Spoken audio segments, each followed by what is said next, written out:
Marami sa atin ang nag-aakala na once na magkaroon tayo ng pustiso gaya nito, ay kung paano natin inaalagaan yung ating mga natural na ngipin or ating natural set of teeth, ay ganoon na din kung paano natin dapat linisin yung ating mga pustiso.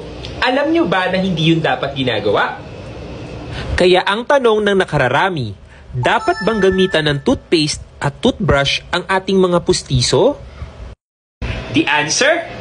No! Alam nyo ba na merong mga chemical na pwedeng nasa content ng ating mga toothpaste na pwedeng makaapekto at makasira sa ating mga pustiso? Paano nga ba natin lilinisin ang ating mga pustiso?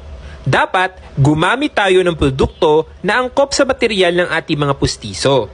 Maaari tayong gumamit ng mga denture cleanser gaya nito at ibabad natin yung ating mga pustiso dito for 3 minutes para ma-maximize natin yung effect nito at tuluyan nating malinis yung ating pustiso.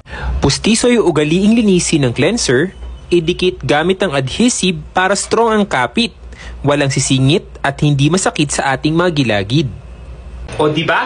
Nalaman ninyo kung paano dapat nilinis ang ating mga pustiso para maiwasan natin na ito'y agad maluma, masira o kaya naman ay bumaho. So for more tips, follow me here on TikTok. Salamat!